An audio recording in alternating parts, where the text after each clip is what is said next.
এবং গণমুখী যে সেবা খাতগুলো রয়েছে সেগুলোকে ধ্বংস করে ফেলা হয়েছে।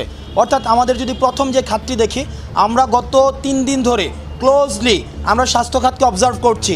স্বাস্থ্য খাত কোনো গণমুখী খাত নয়, বরং ইন্ডিয়াকে ফ্যাসিলিটেট করার জন্য এবং প্রাইভেট মেডিকেলকে ফ্যাসিলিটেট করার জন্য স্বাস্থ্য খাতকে ইচ্ছাকৃতভাবে ধ্বংস করে দেওয়া হয়েছে। শিক্ষা খাতকে ইন্টেনশনালি ধ্বংস করে দেওয়া হয়েছে। গণপরিবহন খাতকে ইন্টেনশনালি ধ্বংস করে দেওয়া হয়েছে। একজন নাগরিক হিসাবে আমার প্রথমত স্বাস্থ্য খাত, শিক্ষা খাত এবং পরিবহন যেই খাতটি রয়েছে এই খাতটিকে যতদিন না পর্যন্ত গণমুখী করা হচ্ছে ততদিন পর্যন্ত আমি মনে করছি প্রাথমিকভাবে রাষ্ট্র সংস্কারের কাজটি শেষ হয়নি। দ্বিতীয়ত, আমার যে জায়গাটি পলিসির জায়গায়, যতদিন না পর্যন্ত স্বাধীন বিচার ব্যবস্থা নিশ্চিত করা যাচ্ছে ততদিন পর্যন্ত আমি মনে করি না বাংলাদেশে যে নির্বাচনের যে পরিবেশটি সেই পরিবেশটি নিশ্চিত হবে। সাংবিধানিক অন্যান্য যে প্রতিষ্ঠান রয়েছে, আমাদের যে নির্বাচন কমিশন রয়েছে, আমরা দেখেছি